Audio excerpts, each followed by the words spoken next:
Good evening, Pakistan. I am your host, Munib Hamid, and welcome to tonight's episode of the Almost Serious Show. Your one-stop dose for news and nonsense, and things that make you go, wait, what? From fog cannons that cost more than your apartment rent but can't clean the air still, to Salman Khan giving geography lessons we never asked for.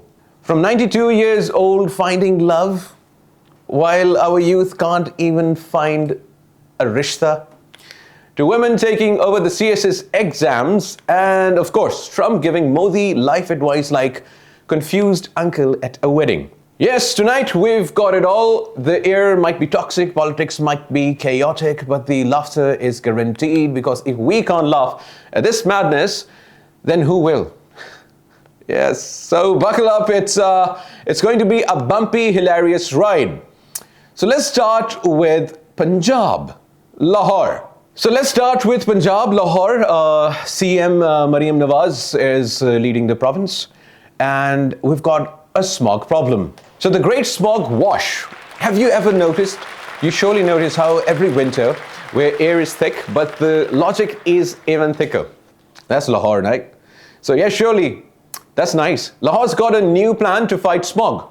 Fog cannons. Big green trucks that spray mist into the sky like they're auditioning for a Coldplay concert. So this year, the government got a brand new plan to fight smog by fog cannons. Big green trucks driving around spraying mist into the air, because when the air looks dirty, clearly the answer is let's give it a shower. Each cannon costs 45 million rupees of the taxpayers' money. 45 million for one cannon. And they call them anti-smog guns. Bro, that sounds less environmental policy and more like a weapon Batman would use in Fesseltown. Unbelievable. I don't know where the logic came from. You know, there was one time when the CM, Mariam Nawaz, said, the fog is coming from India. It's a national threat. India is hitting Punjab with fog. Not with BrahMos, but with fog. And they're sending fog. Like there's a fog, and then the Indians would put a fan behind it, and it would rush to Pakistan. And then, of course, the Indian minister made fun of our CM for this illogical. But now Pakistan and CM is fighting fog, which is all over the Punjab province. This is more of a PR stunt than really fighting the fog, because this smog arises from the industries that these politicians run or back or fund, but you are not going to take them down. You're not going to fix the vehicles. You're not going to fix the policy. You're going to hire 45 million worth of Pakistani taxpayers' money to buy toys and be happy. Wow. So now here's the twist. The science says these cannons don't even work. A study in China found out after spraying, pollution actually increased by 13%. And they thought it's going to eliminate the pollution, but hey, it increases the pollution by 13%, these guns that you got from, Batman and Robin. So we're paying millions to make the air dirtier. That's like hiring a dentist who gives you cavities for job security. And wait, each cannon uses 360,000 liters of water per day in a country where water scarcity is a reality. You're using 360,000 liters of water per day in these toy guns that you think are going to eliminate the pollution. In Lahore, the city where people argue over whose water tanker comes first, at this point, the real pollution is the decision-making. The politicians stand in front taking selfies like, see, we're doing something for the people, we're doing something for the country. Yeah, bro, you're doing theater, smog theater. If they really want to clean the air, maybe start by shutting down the brick kilns, cleaning up the fuel and fixing public transport. But no, that's too practical, isn't it? And that is going to bring positive results. Why would I do that? I want PR. Better to spend millions on a city-wide mist facial. No actual solutions until then. Enjoy your daily dose of mist. If you can't breathe, at least you'll be moisturized in Lahore now. Imagine you having pie on some road in Lahore, and then the mist truck comes and it's like broom, and you can't even complain because you're in Punjab. How sad is that? Now there's going to be misty donkey kadai, misty nihari, misty everything. Lahore is just going to turn into some mist now. Unbelievable logic. Where do these guys even think from? Do they think?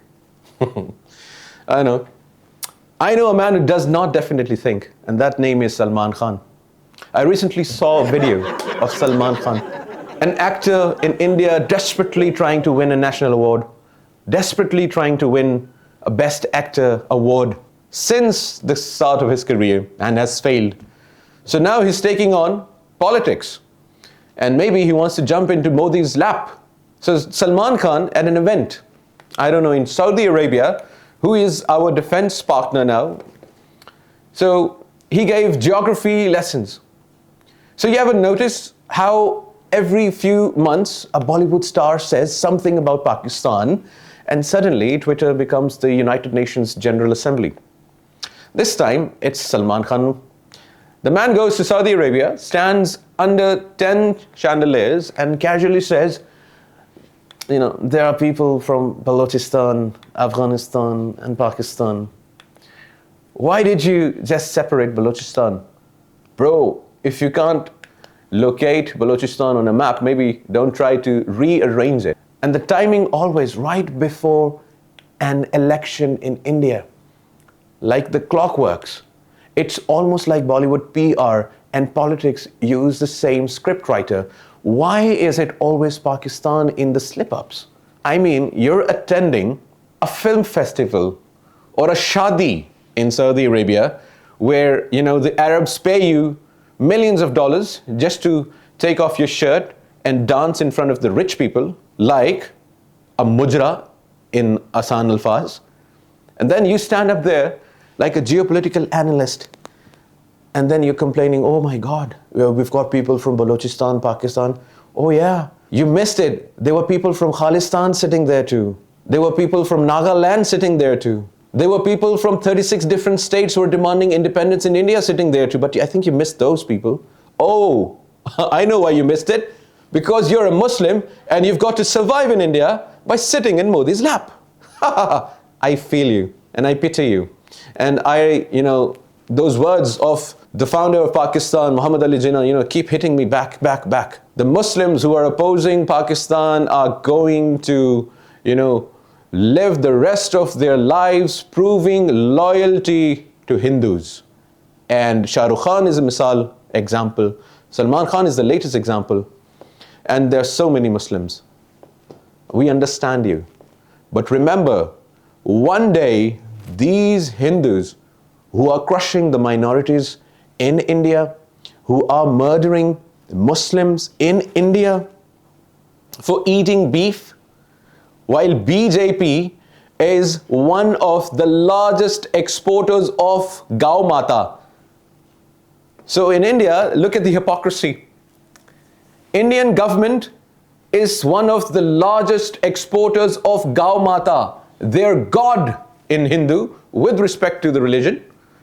And yet, the same government kills innocent, poor Muslims in India for eating Gau Mata, for eating beef. So Salman Khan, next time you want to do politics, maybe start by speaking of what is happening with the Muslims in your country, Hindustan. Maybe try speaking about the minorities of the lower caste Hindus who are being slaughtered by the upper caste Hindus. Maybe start speaking by speaking up for the mosques your Prime Minister Modi has crushed down, or the Muslims who have been beaten to death only for growing a beard in India. So Mr. Salman Khan, we understand your desperate situation and status to win an award. And I really think and I request Modi to please do give you an award and to bless you with something, because definitely you need blessings after so many movie flops. And this is the basic, and this is the best thing any flop actor in India does, is when he's got nothing left to do, let's make an anti-Pakistan film. Or let's just say something anti-Pakistan, and once again everyone is going to start loving him back. I pity you. So we in Pakistan, we've got our own problems, but geography that we still remember from school, Salman Bhai. We love your movies. We watched Sultan while the, AQI was 400. That's commitment. But next time, please promote your film, not your map reading skills, which are really, really poor, and age has gotten you. Now I understand why Aishwarya Rai left him. Because he was never good with maps. He was never good with maps. So, good decision, Aishwarya Rai. You left a stupid man and you made a good decision. Salman Khan, I think that's enough for you. Unless you want a cup of tea, you're welcome to Pakistan. We serve really good tea. And we'll take you to Balochistan. Yeah, we'll take you to Balochistan. They are really good in body massage. They give a really good massage. And I think your muscles need some attention. So you're welcome to Pakistan, and we'll take you to the province of Pakistan, which is called Balochistan. A very beautiful place. And they kind of like, they love them. So, moving on now from dacoit to journalist. Pakistan is truly a land of opportunity when even dacoits are changing careers. I used to be a chore. मैं job interview के लिए जा रहा हूँ and top पे लिखा हुआ है यार, I used to be a chore. And the HR guy is like, excuse me? I was a chore? What do you mean you were a chore? I was a thief. But now it's really hard in Pakistan and I need to switch careers. Imagine. So apparently, a former Kacha dacoit, you know the Kacha ke Daku, the famous ones in Pakistan? So the Kacha dacoit, yes, a real life bandit from Sindh, just got out of jail and said, I want to be a journalist now. You shut up. There are already so many dacoits and journalists, and now you want to be one of them? I mean, wow. From stealing goats to stealing headlines, huh? That's growth. Maybe in jail someone said the only way you can make halal haram money is through journalism. I said that, oh shit. It's true. A guy enters in journalism and he's riding a single motorcycle, 70 ki bike, Honda ki, patti hui, tooti hui, silencer bhi nahi laga hua. And then after 1 year he's riding a Land Cruiser and has bungalows in Islamabad.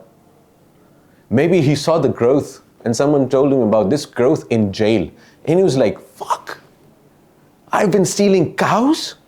I've been stealing goats? Oh my God, this is what I need to do. This is what I want to do. I want to become rich in under 6 months. And I failed by stealing goats or murdering people for 5,000 rupees. Wow. He said he wants to highlight poverty, lack of education and injustice. The best slogan every journalist says. That's amazing. Imagine a guy who used to kidnap people for people now doing exclusive interviews with them. So he's like, I kidnapped you once. How did you feel about it? Since now I'm a journalist. So now, maybe we should start a whole new media channel. Kacha News. Kacha News Network. KNN. Since every Pakistani one, I don't know, they're just so inspired with the word N. Everyone wants to make a channel. KNN, BNN, PNN, TNN, ZNN. So let there be a Kacha News Network, and that's a KNN. It's not KNNs, not the chicken one. It is KNN, Kacha News Network. And the slogan is going to be, we break stories and occasionally the law. Look, I'll say this, at least he's trying to change, and that's something positive. Most people come out of jail wanting revenge. He came out wanting ratings. That's progress. And our politicians could show even half this self-awareness. Maybe they'd stop stealing from us and start reporting it.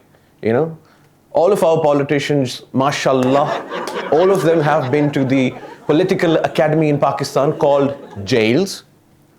And they came out learning nothing, still doing the same shit. And guess what? They'll end up in the jail again. A lot of people don't like me. A lot of journalists don't like me.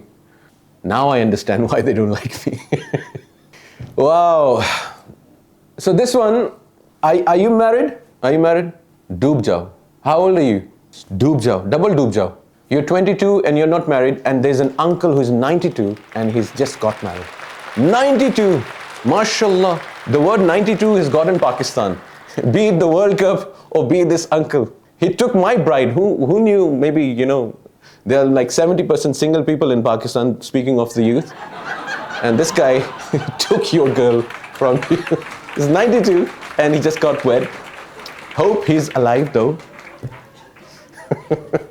Women these days, you know, they can kill you in so many different ways. So apparently, Maulana Muhammad Khan Sharani, age 92, just got married again. 92. At this point, his wedding card should come with a medical disclaimer. I'm alive. And here's the funny part. Half of Pakistan youth can't even get a rishta, find a girl. And this man's collecting bonus rounds. Bro didn't just break the internet, he broke the age limit for marriage. At this point, Maulana Sahib's marriage is giving the entire youth of Pakistan false hope. Somewhere. So congratulations to him, because while half of the country's youth are out here stuck in talking stages and rishta zones and friend zones and situation zones and I don't know, pata nahi kitne zones ban gaye hain. He's out there proving that in Pakistan you don't need youth to find love. You just need faith, stamina and a good medical plan. And you're good to go. You're laughing? Shame on you. Sharam karo tum log. You can't find a bachi and that uncle found one. Lak di lanat. मौलाना साहिब आपने पाकिस्तान की ज़्यादा सारी youth को एहसास कमतरी का शिकार कर दिया है। शादी करनी थी तो छुप के करते, मतलब बताने की क्या ज़रूरत थी? Even I felt this one. He's 92 and he found a girl. And here we are. And talking of girls, mashallah, subhanallah. You know, I'm not talking about the rishtas. I'm talking about the positive sides of the girls now. 48% of women in the CSS cleared their exams. Wow. Big news, guys. Women have officially taken over the CSS exams. And they are going to become the bureaucrats and the officers in our future. And we are so doomed. Imagine you go to a tax officer. It's like, I've got this tax problem, ma'am. And ma'am is not in a good mood. Ma'am says, Jao dafa ho, I'm not talking to you. It's like, I don't even know you. It's like, I don't care. I heard your thoughts. I'm not going to solve your problem. Get out. Wow. Meaning, this was just a joke. Almost, women are incredible in Pakistan, and that's why they're hard to find. So that's almost half of the bureaucracy. It's amazing. Women are literally running the show now. They studied all years, focused, dedicated. That's why they couldn't marry. This is huge for Pakistan because for decades the government service was dominated by merely empowering. These women did not just top the exams, they topped excuses. No paper, tough, no quota system, just hard work, brains and patience. Which, by the way, is exactly what the nation needs. So a big round of an applause for these women who made it. Salute to you, to all the women. You've not only made history, running district, shaping policies and proving once and for all, the only thing stopping Pakistan's progress is people who still think women can't do anything. Well done, women of Pakistan. They deserve an applause and a special space in the home kitchen. I'm just joking. I'm just joking. I'm just joking. So, and shame on you boys once again. You can't find a girl, and now the girls are taking your jobs. Shame on you. Go to Afghanistan. These guys are letting guys down every day. Shame on boys. And then when we're talking of shame on boys, there's a boy who's leading the world, a superpower, Trump. So let me go with my flow. No war with Pakistan, okay? So guys, US President Donald Trump just revealed, he told Prime Minister Modi, no war with Pakistan. Okay? That okay was like, मैंने बोला है पाकिस्तान से तूने अभी कोई जंग नहीं करनी, समझ आई तेरे को? This was the translation for those who didn't understand. So Trump is currently on Pakistan's side and he is beating Modi to the beats. And apparently, the leader of the free world had to have a chat with India like a worried older cousin. Beta, chill. Trade first, war later, maybe not at all. And you know, to understand this, you need to understand why Trump said no war with Pakistan. Because Modi was seeking permission from America to attack Pakistan in their Operation Sindoor 2.0. And in reply, Trump said, "नहीं बेटा, last time बहुत पिटा था तू, बहुत पिटा था, फिर मेरे पास आया था रोते हुए, so I can't allow you to go war with Pakistan again. No, no, no, no, no, मेरा बेटा, जा, जा, तू बाजरा खा, चले, आओ, ये ले बेटा, तू बाजरा खाओ मतलब कि, you know, let's do trade, shit. No wars for now at least. Imagine you call yourself a superpower or a wannabe superpower, but to attack a country, you need to ask your father, Modi. He was on a call with Trump, right? And I was thinking, can I attack Pakistan again? Modi's like, shut your mouth. You got beaten to the ass. And you want to go war with them again? They'll evaporate you from the world map. So you keep yours. And you know the funniest part? India acts like war is an option on the menu. Meanwhile, Trump is basically sitting there like, sir, there's something called diplomacy. It's trending. You should try it. Imagine the scene. Modi is on the phone, all serious. We are ready for war. Trump, have you tried talking fast? Modi, trade? Modi, yes, trade. It's cheaper than missiles and people like it. And it's way more profitable than losing $400 million aircrafts, which takes 2 years to make, and you lose them in under 2 minutes with Pakistan Air Force.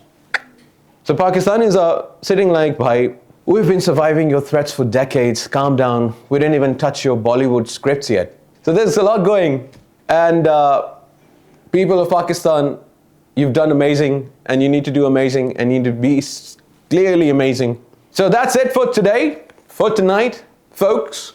From smog that can't be cleared, to Bollywood stars who can't read maps, to politicians and ex-dacoits trying new careers. The world can be chaotic, air can be polluted, neighbors can be dramatic, and actors can be geographically confused. So until next time, keep your masks on for the smog, your tea hot, your humor sharper than your politicians' speeches, and remember, if you can laugh at the chaos, you've already won. Good night, Pakistan. See you in the next episode of the Almost Serious Show. Do not forget to unsubscribe, unfollow, and unlike, and slap the ass out of Salman Khan. Good night, everyone.